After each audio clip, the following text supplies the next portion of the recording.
வணக்கம் and welcome to Bigg Boss Tamil. இந்த வீடியோவில் எதை பற்றி பார்க்க போகிறோம் அப்படின்னா, மோனிஷா அப்படின்ற ஒரு கண்டஸ்டன்ட் செகண்ட் லவ்க்கு வந்திருக்காங்க. ஸோ அவங்களோட மேரேஜ் எப்படி பிரேக் ஆச்சு அப்படின்றத அவங்க எக்ஸ்பிளைன் பண்ணுறாங்க. அவங்க ஒரு வேர்டை சொல்லி எக்ஸ்பிளைன் பண்ணுறாங்க. அதை கேட்டதுக்கப்புறம் ரொம்பவே ஷாக் ஆகி கேட்குறாங்க.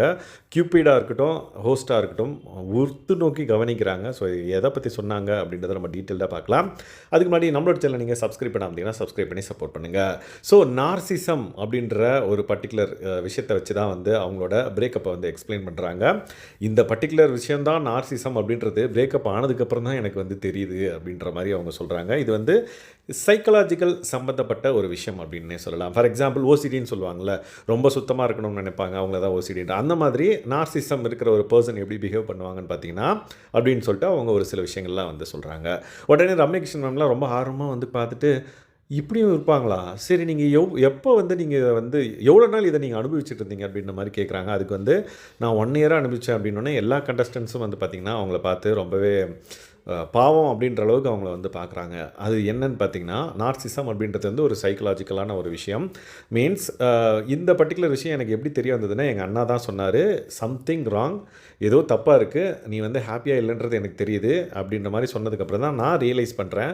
ஃபார் எக்ஸாம்பிள் அவங்க ஒரு சின்ன விஷயத்தை வச்சே சொன்னாங்க. மேபி பெரிய பெரிய விஷயங்கள் நடந்திருக்கலாம், அதை இங்கே ஷேர் பண்ணல அவங்க. ஆனால் ஒரு சின்ன விஷயத்தை வச்சு அந்த நார்சிசம் அப்படின்னா என்ன அப்படின்றத அவங்க எக்ஸ்பிளைன் பண்ணாங்க. ஃபார் எக்ஸாம்பிள் நார்சிஸ்ட்லாம் பார்த்திங்கன்னா, நார்சிசம் இருக்கிற ஒரு பர்சன் பார்த்திங்கன்னா சாரியே கேட்க மாட்டாங்களாம். Even if they did the mistake, அவங்க அதை அக்செப்ட் பண்ணிக்கவே மாட்டாங்களாம்.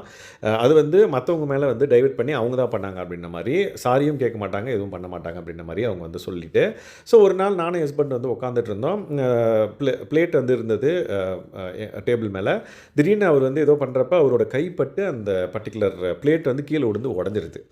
டக்குன்னு பார்த்திங்க அப்படின்னா, அவர் தான் உடைச்சாருன்னு எனக்கு அப்போ ரியலைஸ் ஆச்சு. பட் அவர் பார்த்திங்கன்னா, என்ன நீ உடைச்சிட்ட, பார்த்து இது பண்ணுறது இல்லையா அப்படின்ற மாதிரி இவங்க மேலே பாயிண்ட் அவுட் பண்ணி அந்த மாதிரி சொன்ன உடனே இவங்களுக்கு என்னடா அது, நம்ம இப்படி பண்ணவே இல்லையே, எப்படி நம்மளை சொல்கிறாரு அப்படின்ற மாதிரி அவங்களுக்குள்ளே கொஞ்சம் வாக்குவாதம் வந்திருக்கு. அப்போ பார்த்திங்கன்னா, நான் தான் பண்ணன்ற அளவுக்கு அவர் என்னை நம்ப வச்சுட்டாரு.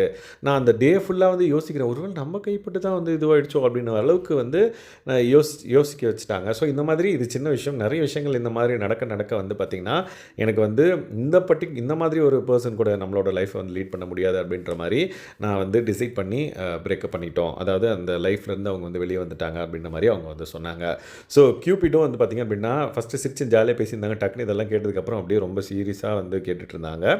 ஸோ இந்த பர்டிகுலர் விஷயத்தை பற்றி நீங்கள் என்ன நினைக்கிறீங்க? உங்களோட ரியல் லைஃப்பில் இந்த மாதிரியான ஒரு பர்சனை பார்த்துருக்கீங்களா அப்படின்றத மறக்காமல் இது பண்ணிட்டு இந்த வீடியோக்கில் கமெண்ட் பண்ணுங்கள். அண்ட் தென் இந்த மாதிரியான செகண்ட் லவ் ரிலேட்டடான அப்டேட்ஸ்க்கு நம்மளோட சேனலை சப்ஸ்கிரைப் பண்ணாமல் சப்ஸ்கிரைப் பண்ணி சப்போர்ட் பண்ணுங்கள். Thanks guys, by.